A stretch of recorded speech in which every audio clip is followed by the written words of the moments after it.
Hello everyone, welcome back to Too Sweet MTG and welcome to another Commander Deck Tech. Today we're going to be looking at one of the most popular commanders of all time, the Dragon. It is 4 and a Wooburg for a flying 10/10 legendary creature dragon avatar. It has eminence, which is as long as the Dragon is in the command zone or on the battlefield, other dragon spells you cast cost 1 generic less to cast. And whenever one or more dragons you control attack, draw that many cards. You may put a permanent card from your hand onto the battlefield.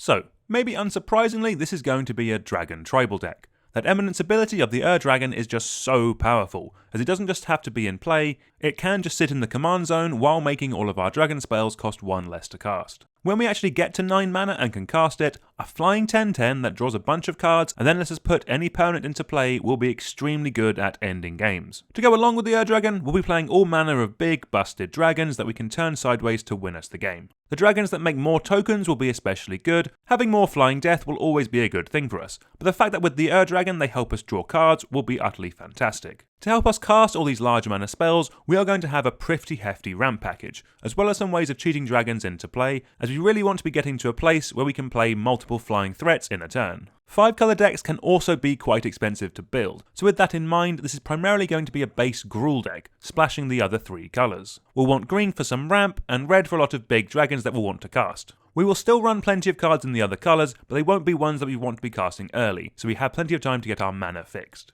One quick note about this video is that we will be going through all the individual sections that you need to make the deck yourself. We won't be giving a full deck list, rather a number of cards that you need in each section to make it work, and then a list of cards for you to pick from. Any card we mention will be down in the description below.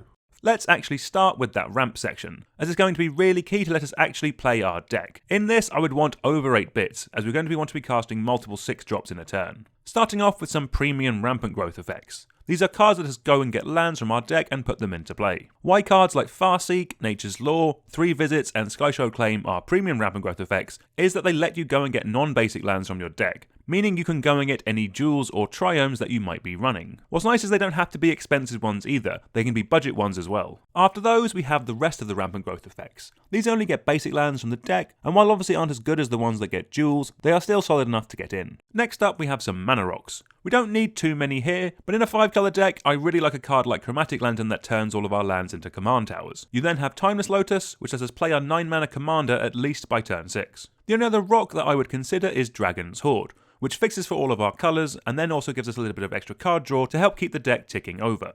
Next up, we have some cards that make all of our dragons cost a little bit cheaper. You have cards like Dragonspeaker Shaman, Herald's Horn and Goreclaw, Terror of Quell Sisma. Goreclaw especially, also giving all of our dragons +1/+1 and trample, will be a really nice bonus. And then we have some ramp on some big Dargons themselves. Ancient Copper Dragon, Cluth, Unrivaled Ancient and Old Gnawbone are all very good at making us a bunch of mana that we can then dump into playing more dragons. I will be honest, they are all unfortunately a little bit pricey. For some budget options, we have Savage Ventmaw and Ramos Dragon Engine. These are both just as good as the others at letting us cast multiple dragons in a turn and for a fraction of the price.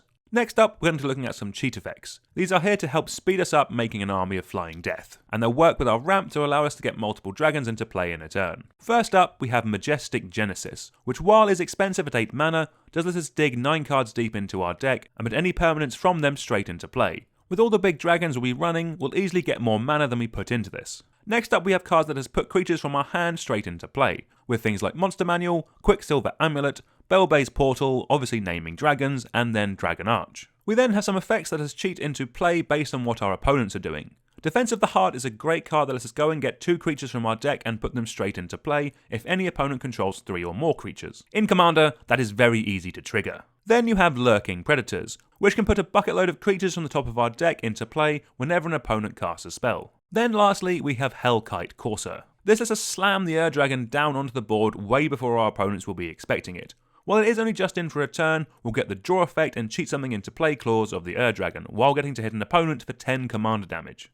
Next up is some card draw, and like with most decks you're looking for between 8 to 10 bits here. First up is some dragons, and Corlissa Scale Singer is one of the cheapest options out there. A Simic for a 1/4 that lets us cast dragons off the top of our library. This can come down nice and early and will give us a great amount of gas throughout the game. Next we have Tiamat, a huge dragon that when it comes in, tutors for 5 other dragon cards, ready for us to then cheat them into play. Then we have Dragonborn Champion, which draws us a card whenever a source, like a big dragon, deals 5 or more damage to an opponent. This is everything that this deck wants to do, so it should be nice and easy to refill our hand with this. Next up we have some spells that draw us cards equal to the size of our biggest creature, with things like Return of the Wild Speaker, which can also double up as an overrun for our team, and Rishkar's Expertise, which also lets us play a 5 mana or less spell. Coming up next we have Stinging Study, which in this deck is a 5 mana, lose 9 life, but draw 9 cards at instant speed. Perfect for just before we untap to get a completely full grip of cards. Then we have spells like Elemental's Bond and Garruk's Uprising, which draws us cards whenever one of our big dragons comes into play. Next up is our interaction section, and like with most decks we'll start with 8 bits and go up from there. We'll start off with some dragon-centric cards, with Dragon Tempest and Scourge of Valkas. These both deal damage to any target equal to the number of dragons that we control whenever we put a dragon into play. Perfect for keeping some creatures in check, or for just sending it straight to the dome. For some dragon-centric board wipes, we have Crux of Fate, which destroys all non-dragon creatures, and Balefire Dragon, which can take out a whole player's board whenever it deals combat damage to someone. For some more generic, but still very solid bits of targeted removal, you have cards like Beast Within and Chaos Warp. Perfect when you just need an answer. If your mana base is good enough and you have some white-green dual lands in there, then you can also look to running cards like Swords to Plowshares, Path to Exile, and Generous Gift. As we don't need these on turn 1, they're perfectly fine to splash for. Back to some board wipes, and you have cards like Earthquake and Blasphemous Act, which are fantastic budget includes in this deck. Then there is a card like Chandra's Ignition, which can wipe the board while keeping our best creature around, like our commander for example. Talking of the Dragon, with it being 9 mana, we are going to want to run a little bit of protection to help keep it around so it can actually do its thing. First up we have Rith Liberated Primeval, a very solid dragon that gives other dragons we control Ward too, and also makes us some more dragon bodies as well. Then we obviously have Lightning Greaves and Swiftfoot Boots, always solid cards that are really good at protecting a commander. Then lastly we have some instant speed ways of protecting our board with And They Shall Know No Fear and Heroic Intervention. Really nice options that your opponents just won't see coming. Next up is some recursion. We don't need too much here, but there are some synergistic bits that will work really nicely. First up we have Blade Ring the Risen, which I'll be honest could be a little hard on the mana base, but it coming in and bringing the best dragon from our graveyard back into play as well for us will be really good, and the activated ability to pump up our team is a nice little bonus as well. Then we have Patriarch's Bidding, which when we choose dragon, will bring every dragon from our graveyard back into play. Yes, our opponents can do this as well, but the chances of them bringing back more power and toughness than us is extremely slim. Okay, for those wondering where the big dumb dragons that you normally get to see in a Dragon Tribal deck are, strap in as we go in over our win conditions. First up, we have some cool dragons that make tokens whenever a non-token dragon comes into play. Lathlis, always making 5/5s, is fantastic, but then Miriam making a non-legendary copy of the dragon that we put into play will be an absolute beating. Then we have Ultrava Hellkite, which makes us 6/6 dragons whenever a dragon creature attacks. It doesn't even care about it being a token or not. An absolute house of a card. For some last bits of tokens, we have Dragon Broodmother, which spits out us a board state of tiny little dragons every upkeep. Next up we have some effects that buff up all of our dragons so they deal even more damage when they attack. Crucible of Fire and Colligon the Storm's Fury both do really well at this and will make our Flying Lizard board all the deadlier.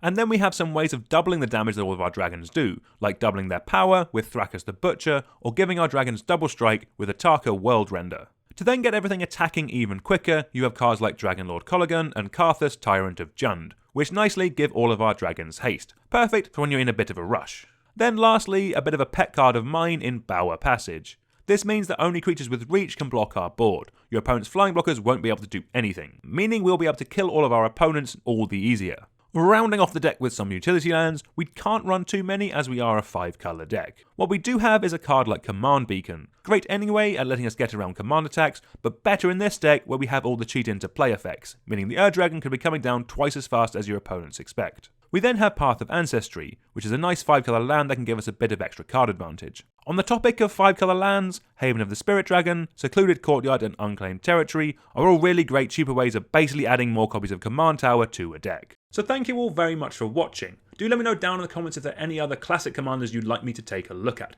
But until next time, please like, share and subscribe, and I'll see you all soon. Goodbye.